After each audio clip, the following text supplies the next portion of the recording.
नमस्कार, आपसे मेरा नाम है अशोक यादव एडवोकेट और मैं आप सभी के लिए लीगल एडवाइजर वीडियोस अपलोड करता हूं, जो कि आप सब लोग लाइक करते हैं, पसंद करते हैं, शेयर करते हैं और सब्सक्राइब भी करते हैं। अब तक नहीं किया तुरंत करिएगा और दूसरे लोगों तक भी इस जानकारी को जरूर शेयर करिएगा। ऐसे बहुत सारे हस्बैंड और वाइफ हैं जो कि पहले तो उनका विवाद हो जाता है और विवाद इस हद तक पहुंच जाता है कि अब जो है वो एक दूसरे के प्रति जो है वो समझौता होना संभव है ही नहीं। ऐसे बहुत सारे परिवार हैं जो कि शुरुआत में तो ये सोचते हैं कि चलो पति पर हम मुकदमे कर देते हैं और मुकदमा करने के बाद जो है पति झुक जाएगा और झुकने के बाद जो है अब जो है वो हो सकता है कि हमें बुला के ले जाए। लेकिन होता कुछ उल्टा ही है। जो पत्नी मुकदमा इसलिए करती है कि वो झुका दे, मतलब पति की नाक रगड़वा दे, कोर्ट में घिसाड़ दे, इस तरह की जो बातें कही जाती हैं। लेकिन एक समय ऐसा आता है कि वो पति झुकने को तैयार नहीं होता है और वो जो है जिस तरीके से उसने केस किए हैं उसी प्रकार से उनका केस का लड़ने का शुरू कर देता है। अब ऐसे तौर पर जो है वो पति पत्नी के दोनों के मन में जो है, क्योंकि एक जो परिवार होता है, जो पति पत्नी का जो संबंध होता है, वो बहुत ही सॉफ्ट और बहुत नाजुक होता है। जिस दौरान कोई भी अगर मान लो एक दूसरे पर आरोप लगा दे, क्योंकि कोर्ट में जब जाते हैं तो कुछ कुछ पत्नियां झूठ बोलती हैं, तो फिर पति भी ऊपर से उसको जो झूठ बोला है उसको सही करने के लिए फिर और वो भी जो कहीं ना कहीं थोड़ा झूठ का सहारा लेते हैं। लेकिन ऐसे समय पर जो है वो पति और पत्नी दोनों के बीच में जो संबंध होते हैं वो बहुत ही ज़्यादा खटास आ जाती है उनमें। और खटास आने के उपरांत जो है वो बस यही कहते हैं कि सर हमें अब जो है अपनी पत्नी या फिर पति से तलाक चाहिए। अब तलाक के दौरान जो है आप सबसे पहले जो कॉमन जो सवाल मेरे से पूछे जाते हैं वो यही है कि सर हमारी पत्नी हमें तलाक नहीं देना चाहती, हम क्या करें? या फिर पति हमारा तलाक नहीं देना चाहता, सर हम क्या करें? मुझे रहना नहीं है उसके साथ में, क्योंकि वो मारता पीटता है, दहेज मांगता है, ऐसे कई चीज़ें जो है वो कहती हैं पत्नियां। उसी दौरान जो है पति भी यही कहता है कि सर मेरी पत्नी गलत है, उसके आचरण गलत है, उसके किसी और के साथ संबंध है, या कुछ और चीज़ें कि सर वो उसका व्यवहार सही नहीं है। तो ऐसी चीज़ें जो है वो कई प्रकार की बातें आपके सामने आ जाती हैं और एक जो परिवार है वो टूटना शुरू हो जाता है। अब मोस्ट कॉमनली जो देखा गया है कि पत्नी द्वारा जो है वो झूठे मुकदमे दर्ज करा दिए जाते हैं पति के ऊपर। हो सकता है उसमें से आप एक हो कि आपने सच सही कराए हों, लेकिन ज़्यादातर कॉमन जो महिलाएं जो देखी जाती हैं वो पति को सिर्फ और सिर्फ झूठे मुकदमों में फंसाती हैं वो। अगर उनको किसी भी प्रकार से रहना होता उस घर में, तो रहने के लिए मुकदमे का सहारा नहीं, रहने के लिए आपको अपने पति का सहारा लेना चाहिए।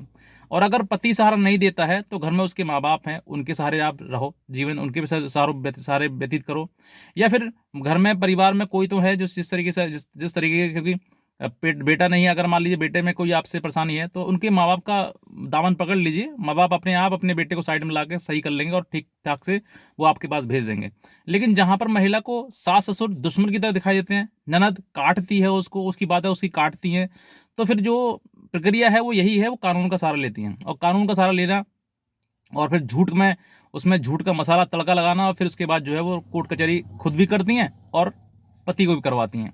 तो हालांकि मेरा किसी को कोई ऐसा नहीं है कि उद्देश्य कि भाई किसी को मैं कहूँ, लेकिन बस ये है कि जहाँ पर झूठ है वहाँ पर संबंध खराब होना ही होना है, सही होते ही नहीं है। क्योंकि अगर आपको लड़ना ही है तो सच्चाई से लड़ो। वाकई अगर आपके पति ने आपसे दहेज मांगा है तो दहेज का मुकदमा करो और उसके साथ में एविडेंस भी दो। क्योंकि महिलाएं जो है वो सिर्फ सर दहेज मांगा बस यही चीज़ चलती है बस। कहीं ना कहीं उनके मन में फिर यही कहती हैं कि भाई अगर हमें हमारे ऊपर दहेज का केस किया है, हमने दहेज का केस किया है, तो हमें फिर हमें उसके पास जाना भी है। अब अगर आपको जाना है तो फिर केस क्यों, और केस है तो फिर जाना क्यों है? तो वो दोनों चीज़ें जो है वो असमंजस की कहानी आपको डल जाती है। लेकिन आज मैं आपको ये बताऊंगा कि आपकी पत्नी या फिर पति इस तरीके से मतलब कि तलाक नहीं दे रही है, तो फिर आपको क्या करना चाहिए, कौन सा ऐसा केस करना चाहिए। सबसे पहले आपको यही चीज़ देखनी चाहिए कि मेरी पति या फिर पति पत्नी दोनों का संबंध मेरा अच्छा हो सकता है या फिर नहीं हो सकता है। अगर अच्छा हो सकता है, दोनों में से कोई ना कोई तो ट्राई करेगा ही उसको बेस्ट करने के लिए, तो आप एक दूसरे के प्रति जो है अपने भावनाओं को व्यक्त करिए। आपके मन में थोड़ा सा भी अगर प्रेम है तो उसको जागृत करिए और जागृत करने के प्रति जो है आप एक दूसरे से बातचीत करिए।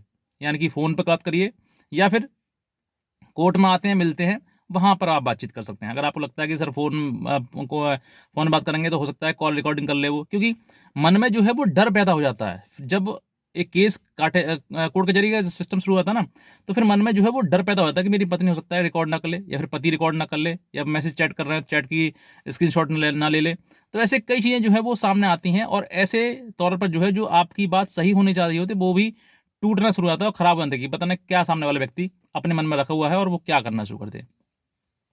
तो इन चीज़ों को आपको थोड़ा-सा नेगलेक्ट करना, थोड़ा साइड करके आप अपने जीवन पे ध्यान दें कि भई मेरे जीवन अगर खराब है तो उसको ठीक कैसे करना है। अब बातचीत मान लीजिए हो रही है आपकी और आपको लगता है कि हाँ, बन जाएगी, तो आप बना लीजिए। नहीं बनती है, तो आपके पास एक रास्ता है कि जिस तरीके से पत्नी ने आपके ऊपर मुकदमे करे हैं, तो आप भी अपनी बात कोई ना कोई लिखाइए। आप भी अपने जो भी आपके साथ घटना हुई है, घर से सामान ले गई है, जो भी जेवरात ले गई है, पैसा ले गई, जो भी है, वो उन सब चीज़ों को आप जो है उस तरीके से लिखवाइए। जब लिखवाएँगे तो हो सकता है कि आप जो है, आपके सामने जो चीज़ें आती हैं, उन सब चीज़ों से निपटारा हो सके। क्योंकि अगर आपने पत्नी के झूठे मुकदमे आपके ऊपर करे गए हैं और आप अगर सच्चाई भी अगर अपने सामने नहीं रख रहे हैं, क्योंकि बहुत सारे ऐसे गए हैं सर कि पता ना सर परिवार टूट जाएगा मेरा, हो सकता है मेरी पत्नी जो है वो परेशान हो जाए। तो आप परेशानी नहीं देना चाहते, लेकिन पत्नी आपकी आपको बहुत परेशानी देना चाहती है, क्योंकि उसने नहीं सोचा एक बार भी कि मेरे पास ऐसे बहुत सारे कॉल्स वगैरह बातें हैं जो बात बताते हैं कि सर हमारी पत्नी है, लेकिन हम जो चाहते हैं कि वो परेशान ना हो किसी प्रकार से, लेकिन उसके ऊपर मुकदमे कर दिए उसने, वो उसने परेशानी नहीं देखी मेरा पति और पति का परिवार कितना परेशान हो जाएगा। तो वो चीज़ देखते नहीं है।